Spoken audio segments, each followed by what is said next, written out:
Hey party people, this is Jeremy for MVM. Today I'm here with another Kickstarter preview for The Librarians, the adventure card game. This is a game for 1 to 4 players, plays in about 45 to 60 minutes depending on the scenario. And in this game you are taking on the roles of this team of librarians. They deal with all the evils of the world and try to save history.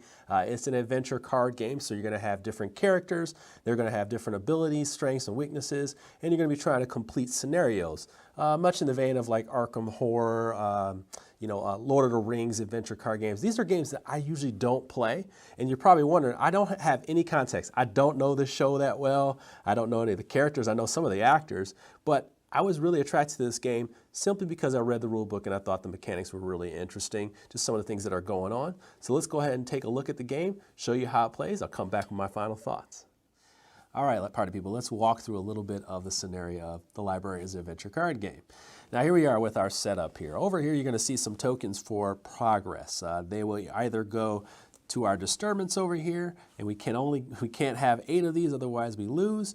And we want to progress through this mission deck right here, and these are the progress tokens that we need to add. It will tell us exactly what we need to hit. I'm only playing 1 player, so I have to have 3 of these. We'll flip them over, some conditions will happen, and that's how we progress through these. If we get through all of them, we win. Okay, so we definitely don't want this to get to 8. We want to get through this. Each one of these is going to have some different conditions, and of course is going to have a story. This one has to do with the actual dice rolls, which we'll get to later. And how we progress through these is either through defeating enemies, which is told to me here. By defeating enemies, I get to add one of these tokens. Or we can do an attribute check over here and then add tokens to this based on our result. So there you go. That's it right there. This is our adventure deck. Our adventure deck is going to have different types of cards. It's going to have enemies in it. It's going to have obstacles, and it's also going to have these kind of events that happen that you must roll for right away. But we'll explore that as it goes. What you're looking at here is one of the enemies. This is based on the setup for the game. It also gives us a first player token here, which will be passed to the left amongst players if you're playing. On the opposite side is actually a sidekick, but you're going to get that after you progress through here. So for right now, we'll just leave this right here. We'll move this off to the side, but once again, this comes from the setup that was in the game. You're also looking at dice over here. These are your positive white dice right here, and then these are your negative black dice. Of course, these are going to negate what you're trying to do. If you look at these black areas right here, these are going to be the stats that you're looking to. This is the defense stats, so the evil stats, and you're going to be comparing those against your own stats right here. And of course, each character is going to have different stats as well.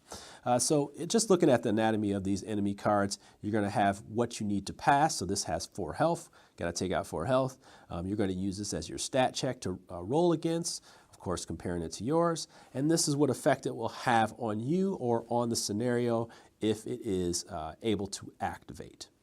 Looking over here at your character, this is Eve. She's from the series, and I'm assuming if you've seen the show, you would know who she is.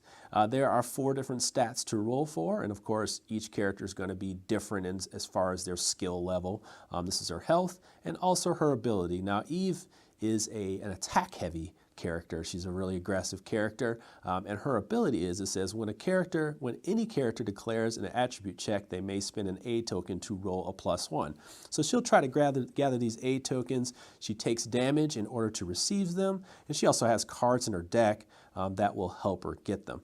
She also, when we roll this Lotus, and this Lotus is actually a die result that will affect abilities in the game, but we'll get back into that a little bit later.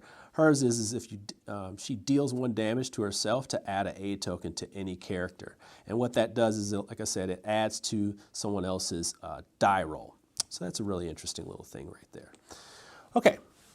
Other things you're looking at here, we'll start with a hand of 5 cards, and then you have this energy right here. That's used to buy cards from here. At the beginning of the game, you'll start with 4 of these energy, you'll have your 5 cards, and then you have your deck. Now, if you've played any adventure card games, these types of games will have decks that you can build. They start with cards that say Eve Bird on them, so each character will have their own cards, but then they also have cards that you can develop your deck and mix them in there. In fact, when you complete the scenario, they gave us a couple cards to say, hey, those are the types of cards you would use to develop your character, stuff like that. What are those last things you need to know here? You have your different areas, I should say. You have your unassigned area, where this is to start the game, and you have assigned areas, which will be next to your character. And unassigned characters will just stay right here. Some may affect the scenario, but when they move over here and they're assigned to you is when they actually attack and can hurt you. But other than that, we have our different types of cards that are in our hand here. I have event cards, which I can play at any point on my turn. And of course, these are going to be thematic towards my character. A lot of this stuff is not even art. It's actually straight from the show, by the way. I have an artifact, which I can have one of those, and that's of course going to be a special weapon. And then I also have these sidekicks, and sidekicks can also contribute to the action. They get their own action as well. So they have different abilities that come into play. But for right now, we're going to move into the actual gameplay. And the first phase of the 5 phases is the preparation phase. And for preparation, we actually play cards from our hand. And we do that by paying the energy cost in the top left corner. All right, so we have some really low cost ones here, but this one right here is what I really want because I see this artifact and I'm thinking, ooh, baby. This artifact is the Hercules Club. And while the Hercules Club is ready, which means face up, I gain +1 to my die roll, which is my tactics one right here. So this will help me fight. I definitely want to have that one, and I can exhaust this to assign any enemy to me. So I can actually do this and then pull a character towards me to kind of defend somebody else. It's a very cooperative feeling game, and that's one of the things I really appreciate about this design. So I'm actually going to do this, and I'm going to pay 2 energy of my 4 energy, and then I'm just going to kind of scan my other cards here. I have one that's called Get Behind Me. After a player draws an adventure card, add a token to the player's hero, and then resolve that the adventure card as you had drawn it. Ooh, this is kind of interesting. So I could play this event card for 0 energy, and then put a get an A token right out the gate. I may do that. And then I also have, and I do have 2 left, I could use this trusted guide. And as you can see, the characters have their own stats on here, but I'm definitely not going to do that. But let's see, this one here, trusted guide, has an ability. It says when trusted guide enters or leaves play, you can add 1 progress token to one of these kind of events that's in the middle here. So I got to pay attention to that. This might be a timed draw, right? So now we move on to what's called the adventure phase. And each player, starting with the first player, would take a card off the top of this deck. And we would just go in order from left here, clockwise. Now, we'll take a look at this card. This one happens to be an enemy, and this is a Sentinel. It says, enters play guarding the mission with the fewest cards guarding it. No progress tokens may be added to the mission while this card is guarding it. So it's basically going to be over here guarding the mission, and the way I can deal with that is to assign it to myself and bring it away from there. And I want to do that for 2 reasons. Not only I want to do that because it's going to stop my progress from the mission, but I also don't want any cards that are unassigned out here because they contribute to the progress of this thing here. So I don't want that to happen. All right, so I have a lot of things to deal with out the gate already. And now we move into the action phase. And my choices on my action phase, I'm not even going to slide this out of the screen here, is I can attack. I can do an action where it involves a stat check. So I can go for this mission right here, but I can't progress on it because of this Sentinel. I can automatically and without taking any action, a player can grab a character and pull them towards them. And what that does is it makes it so you can directly attack them. And it also kind of helps you with this situation here. If there's nothing here, you only get to progress. The mission will only progress slowly. But the more characters who are out here will definitely make the mission go too fast. You don't want the enemies to win too fast. I think what I'm going to do is pull this character towards me, and I'm going to take an action. But I also have other options here. I can take an action for a stat check, such as fight. I may also discard a card and then add a card to gain more energy. I can also rest, and resting just means I get one health point there. So I can do different things on my turn here. For right now, though, I'm just going to go ahead and pull this character to me, and then I'm also going to attack. Let's see. No, I'm not going to attack this. I can't attack him. Let's see. I'm actually going to pull this guy. Yeah, he's got a lot of defense. So let me go ahead and pull him. I'm going to pull him over here, this bruiser, and I'm going to attack him. So what I'll do is I'll compare my two stats, and the two stats I'm looking at here are these bottom two right here. They're called tactics, I believe. It's called tactics, I believe. So what I'm going to do is I have a 3, and he has 3 defense dice. So I'll take these 3, and I'll take my 3. Now, for stat dice, you can roll a maximum of 4 each. But if I were to have enough buffs to add, and let's say I went to 5 dice, I would actually take one away from the opponent and then roll those dice, which is kind of an interesting mechanism. But for right now, I have my 3 dice for my tactics, plus the 1 for my club. So I'm going to have 4 dice, and he has 3. So I'm going to go ahead and take 1 away and roll these out. And this is how it works.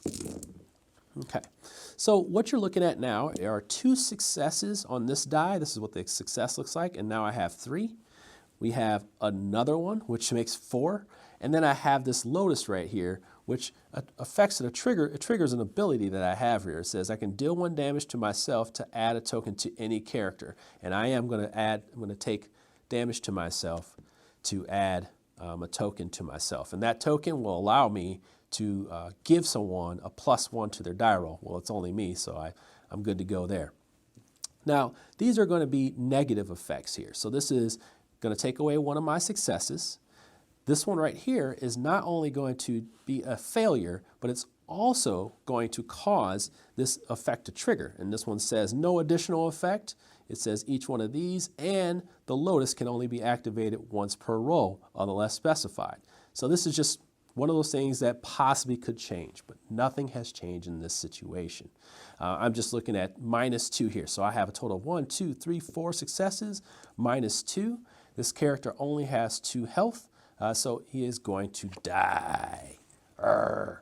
And what happens when I kill an enemy? It says over here, when an enemy is defeated, add +1 to a token to this mission. So now I am on my way, and I only need 3.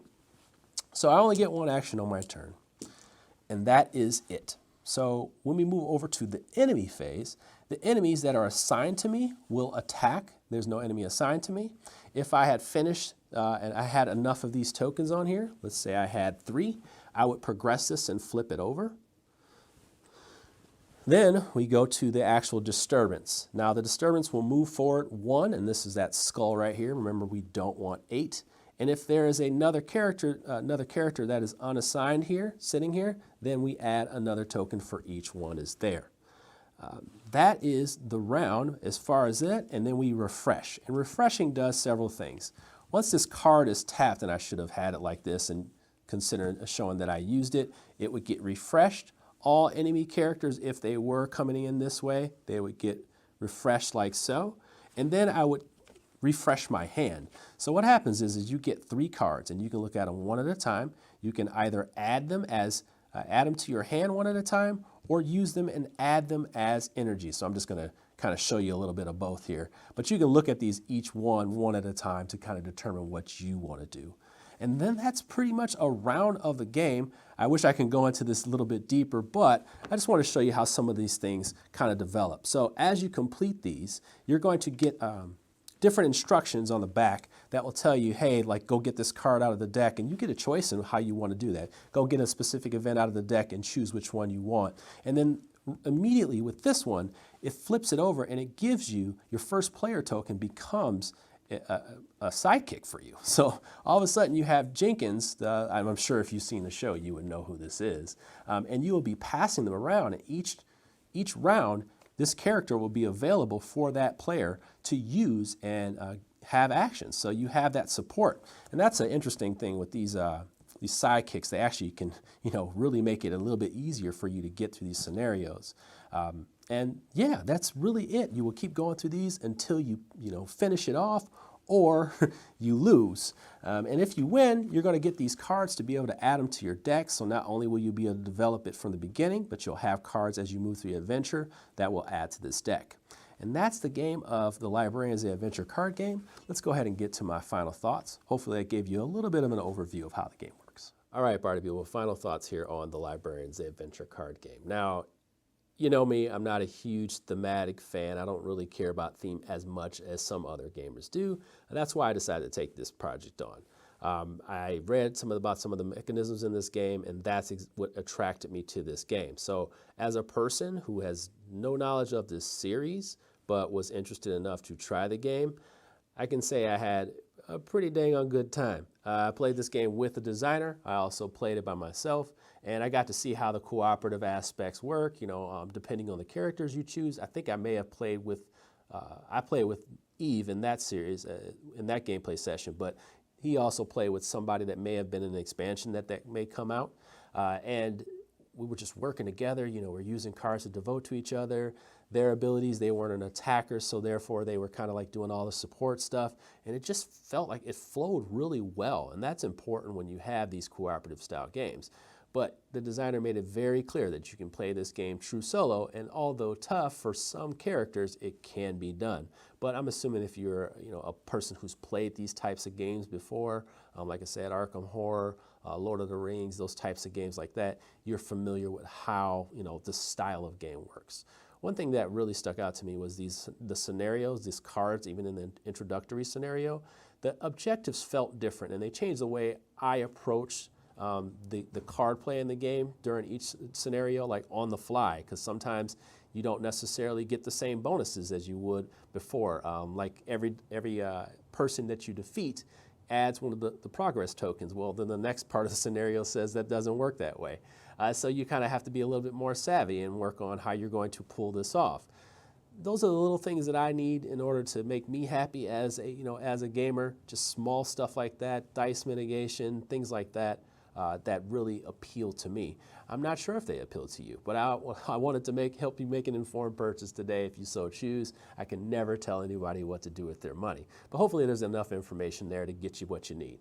All right, party people, thank you so much for your time. If you have any questions, you can leave them in the comments below. Take care and have a wonderful day. Hopefully we see you next time.